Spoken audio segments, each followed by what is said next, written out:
ಕೇಂದ್ರೀಯ Vidyalaya school admissions R T admissions ಅಂತ ಕೇಳ್ಕೊಂಬರ್ತಾಯಿದ್ದೀರಾ. ಇದರದ್ದು ಅಫಿಷಿಯಲ್ ವೆಬ್ಸೈಟಲ್ಲಿ 2024-2025ನೇ ಸಾಲಿನ ರಿಜಿಸ್ಟ್ರೇಷನ್ ಮತ್ತು ಸಬ್ಮಿಷನ್ ಡೇಟ್ನ ಅನೌನ್ಸ್ ಮಾಡಿದ್ದಾರೆ. ಏಪ್ರಿಲ್ 1, 2024 ಅಂತ 10 AM ಇಂದ ಸ್ಟಾರ್ಟ್ ಆಗುತ್ತೆ ಅಂತ ಕೊಟ್ಟಿದ್ದಾರೆ. ಬಟ್ ಇದು ಕೂಡ 15 ಡೇಸ್ ಹಿಂದೆನೇ ಕೊಟ್ಟಿದ್ದರು. ಆದಷ್ಟು ಮೊನ್ನೆ ರೀಸೆಂಟಾಗಿ 27 ಮಾರ್ಚಿಂದ ಶುರುವಾಗುತ್ತೆ ಅಂತ ಹಾಕಿದರು. ಬಟ್ ಇದು ಕ್ಲಾರಿಫಿಕೇಷನ್ ಏನಪ್ಪ ಅಂತಂದರೆ, ಇದು ಮ್ಯಾಕ್ಸಿಮಮ್ ಏಪ್ರಿಲ್ 1 ಶುರು ಆಗ್ಬೋದು. ಇದಕ್ಕೆ ನಿಮ್ಮ ಡಾಕ್ಯುಮೆಂಟ್ಸ್ ಏನೇನು ಬೇಕಾಗುತ್ತೆ ಅಂತಂದರೆ,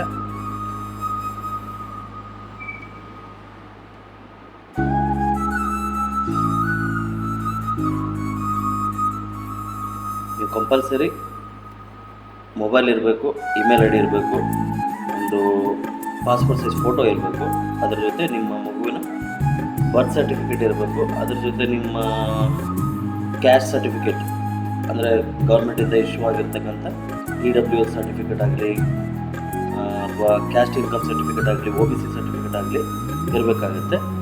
ಯಾರಾದರೂ ಗೌರ್ಮೆಂಟ್ ಎಂಪ್ಲಾಯಿ ಇದ್ದರು ಅಂತಂದರೆ ಅವರ transfer details, parents transfer details ಬೇಕಾಗುತ್ತೆ. ಅಂದರೆ ಯಾವ ವರ್ಷ ಎಲ್ಲೆಲ್ಲಿ ವರ್ಕ್ ಮಾಡಿದ್ದಾರೆ ಅನ್ನೋದು ಬೇಕಾಗುತ್ತೆ ಇನ್ ಕೇಸ್ ಆಫ್ ಟ್ರಾನ್ಸ್ಫರ್ ಆಗಿರೋ ಕೇಸಲ್ಲಿ.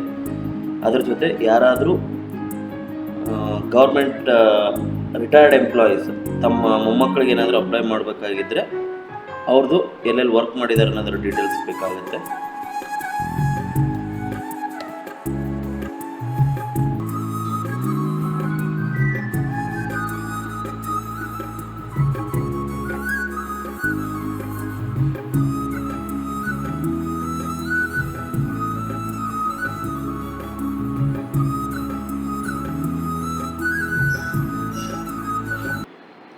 ಇನ್ನೊಂದು ಕ್ಲಾರಿಫಿಕೇಷನ್ ಏನಪ್ಪ ಅಂತಂದರೆ, RTI 2024 ಅಡ್ಮಿಷನ್ ಪ್ರೊಸೆಸ್ ಸ್ಟಾರ್ಟ್ ಆಗಿದೆಯಲ್ಲ ಅಂತಾರೆ ಸರ್ ಭಾಳ ಜನ ಬರ್ತಾ ಇದ್ದಾರೆ. ನಿಮಗೋಸ್ಕರ ಏನಪ್ಪ ಅಂತಂದರೆ, ಇದರಲ್ಲಿ ಆಧಾರ್ ನಂಬರ್ ಎಲ್ಲ ಹಾಕ್ಬಿಟ್ಟು ಸಬ್ಮಿಟ್ ಮಾಡಿದ ಮೇಲೆ ಇಲ್ಲಿ ಏನು ಬರುತ್ತೆ ಎರರ್ ಅಂತಂದರೆ, ನಿಮ್ಮ ಏರಿಯಾದಲ್ಲಿ ಸರೌಂಡಿಂಗ್ 3 ಕಿಲೋಮೀಟರ್ಸ್ ಒಳಗಡೆ ಏನಾದರೂ ಗೌರ್ಮೆಂಟ್ ಸ್ಕೂಲ್ ಇತ್ತು ಅಂತಂದರೆ ಯು ಆರ್ ನಾಟ್ ಎಲಿಜಿಬಲ್ ಅಂತ ಬರುತ್ತೆ. Government schools are available in your unit, so you are not allowed ಅಂತ ಎರರ್ ಬರುತ್ತೆ.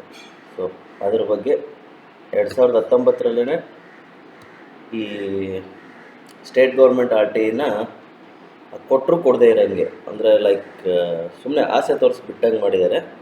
ಅದನ್ನು ಆವಾಗಲೇ ನಮ್ಮ ಸಮ್ಮಿಶ್ರ ಸರ್ಕಾರ ಇದ್ದಾಗಲೇ ಇದನ್ನು ತೆಗೆದಾಕಿದ್ದಾರೆ ಇನ್ ದ ಸೆನ್ಸ್ ಅವ್ರ ಉದ್ದೇಶ ಕನ್ನಡ ಶಾಲೆಗಳನ್ನು ಬೆಳೆಸಬೇಕು ಅಂತ ಹೇಳ್ಬಿಟ್ಟು ಅದ್ರ ಜೊತೆ ಇಂಗ್ಲೀಷ್ ಮಾಧ್ಯಮ ಶಾಲೆಗಳನ್ನ ತೆರಿಬೇಕನ್ನೋದು ಅವ್ರದ್ದು ಉದ್ದೇಶ ಆಗಿತ್ತು. ಬಟ್ ಅದು ಆ ಟೈಮಲ್ಲಿ ಮತ್ತೆ ಸರ್ಕಾರ ಕೊಲಾಪ್ಸ್ ಆಗಿರೋದ್ರಿಂದ ಯಾರ ಆಸೆನೂ ಈಡೇರಲಿಲ್ಲ.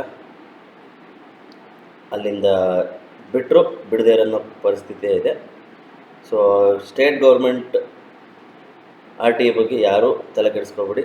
ಇನ್ ಕೇಸ್ ನಿಮ್ಮ ಏರಿಯಾದಲ್ಲಿ ಯಾವುದೋ ಗೌರ್ಮೆಂಟ್ ಸ್ಕೂಲ್ ಇಲ್ಲ ಅನ್ನೋದಾದರೆ ಬೇಕಾದರೆ ಅಪ್ಲೈ ಮಾಡ್ಕೊಳ್ಳಿ, ತೊಂದರೆ ಇಲ್ಲ. Thank you.